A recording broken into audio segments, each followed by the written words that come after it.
How's it going, everyone? It's Sam. 2020 has been the year of the SPAC, and we've seen so many crazy things happen with SPACs, so much exciting information, so many people that want to buy in and cause the price to go up drastically. So we've talked about Virgin Galactic, we've talked about Hyliion, we've talked about a number of other stocks too that have, gone public through a SPAC. And today is no different. There is a new EV maker that is coming up in a SPAC that just was released today. And hopefully you guys like this. There's a lot of information and it's still really early on. So I am the first person I think that's made this kind of video before because it just came out today. But let me know your thoughts in the comments. I'll definitely be doing more in-depth looks at this company. So I'm going to give you an introduction. Definitely do your own due diligence on the company. Make sure you do your own research, because there's just a lot of stuff going on. But before we start, if you guys don't mind subscribing, if you haven't subscribed, hit the like button. We are growing like crazy. And if you guys want to help support the channel, there are links down there to SoFi Money. If you deposit $500, you get $50. So definitely check that out. I also get $50, and it's a great way to kind of make money together here. So thank you guys for doing that, and let's get into it. So Workhorse is up massively. I just have to throw it in there. They're up 9% on the day, broke the $30 barrier. But let's move on. So Richard Branson is talking about a new SPAC. We've talked about the year of the SPAC. This is no different. Take a look at this. This is not the company that I want to talk about, but it is interesting. I might have to do a video on this too. Let me know if you want to see that. But really what I want to hit on is this new SPAC. It's from XL Fleet, and it's going to merge with SPAC Pivotal Investment in a deal worth about $1 billion.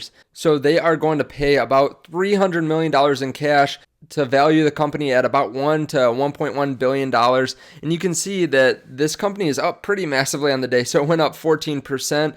They already do business with a lot of big players, right? So you can see here, they have customers like FedEx, Coca-Cola, PepsiCo, Verizon, City of Boston, Seattle Fire Department, Yale, Harvard, and a bunch of other companies too. I'll show you exactly who they're with right now, but they make a lot of these pickup trucks. So we've seen this really narrow approach by a lot of companies. When you think about, let's say, Tesla back in the day, they came out with very small cars. First of all, they came out with like the sports cars, then the sedans. Now they're talking about some other vehicles too, pickups and semis.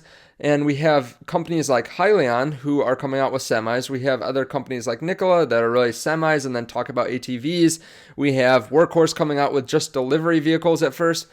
Now, this company is taking a shotgun approach. So it's pretty exciting. I mean, we haven't seen this thing kind of happen yet, but you can see that they have a significant amount of vehicles, right? So they have the pickup, and they have the Chevy pickup too, and GMC pickup. They have cargo vans.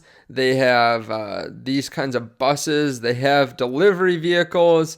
They have all different kinds of stuff. They have actually 9 vehicles, they say, in their fleet. So they have a significant amount of different vehicles and options for their customers. You can see here too that they have some big players, right? So they have Coca-Cola, they have PepsiCo, they have Yale, they have Montgomery County, and we talked on some of them before, but you can see they have everything from ambulances to pickups to delivery vehicles. And they have a lot of potential, right? So they talk about it, that it's a potential $1 trillion market. I mean, they are taking that shotgun approach. We'll see how much of it actually sticks. But if we look at their investor presentation, and again, this is pretty beefy, so we're not going to go through the whole thing. But you can see here they have about 200 fleet customers. So they have a lot of customers already. So hopefully they'll be able to scale from there. They have about 3,000 systems deployed. By that, they mean vehicles. They say 130 million miles driven. So that works out to about 43,000 miles per vehicle. So they've been tested a little bit. We haven't probably seen them grow to, 100,000 plus miles. But they are expecting to be able to scale to 100,000 units annually. So obviously they're not close to that now. I mean, they only have 3,000 in the market right now, and they've been around for about 10 years. But as we know, these things are, kind of exponential, right? So it takes a while to get up and going. A lot of it's just getting the tech right, but then they are able to grow like crazy. You can kind of see how they're trying to go after this large multi-segmented market. They say you can see they have utility vans, minibuses, pickups, city delivery, box truck, step van, school bus, bucket truck, transit bus, refuse truck, tow truck, and semi-tractor.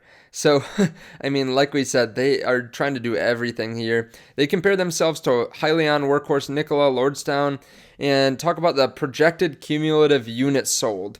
So they compare it to what they've actually sold already. And you can see that this is maybe a little bit dated here, but they said that they've already sold 4,200 of these units. They're trying to compare themselves. And like we've said before, you always have to take it with a grain of salt because they'll show the metrics that they want to show. Yeah, and they also show the number of models available for each of these. So Hyliion has 3, Workhorse 3, Nikola 4, Lordstown 1, and then they have 9. So a lot of options there. They show all their different businesses here that they work with. Again, this is a little bit more expansive right here, but they show their revenue growth, their actual 12-month sales pipeline. A lot of this is projected, right? So we don't really know how well they'll actually build up in the future, how well they'll be able to grow.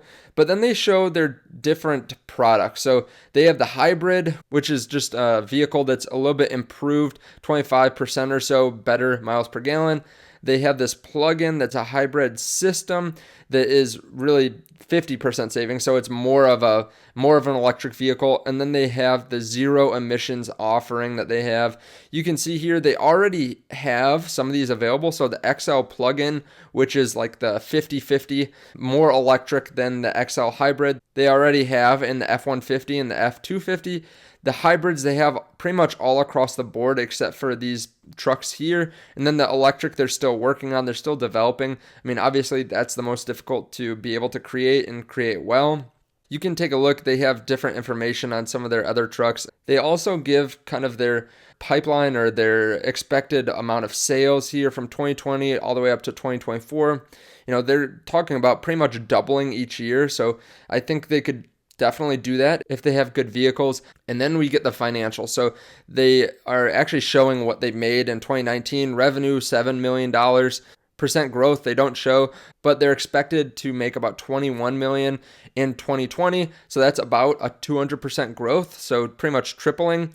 They're talking about actually having some profit this year too, which is really nice. I mean, that is awesome for a company this young. And I know they've been around a while, but they're talking about scaling so much that the fact that they're talking about actually profiting when they're trying to do that is pretty impressive. I mean, whether that actually happens, we don't really know. But there's a lot of information in this summary. So I'll actually link to their website in the description below. Let me know your thoughts. I'd love to hear it. I think a lot of people will be covering the stock because it's pretty big news. Another competitor to Workhorse and to Tesla and to Hyliion and all those kinds of companies. And Lordstown Motors too. I mean, there's a lot of information here. There's a lot of possibility here too. But let me know your thoughts below. Right now, I'm not investing in the SPAC merger just because it's so young. I need to do so much more research on it. But I wanted to come to you with just this information because it is a really interesting opportunity. And I'm curious if you have actually looked it up before or heard of it. Let me know in the comments. Again, if you want to support the channel in some way, you can join our Patreon too. So we talk about what I'm buying each week. We talk about what different people's ideas are for investments. I'd really appreciate that. And it's like a really good community to join. Also, there are links to some free stocks and different stuff in the description below. Thank you guys so much, and I will see you in the next video. Bye.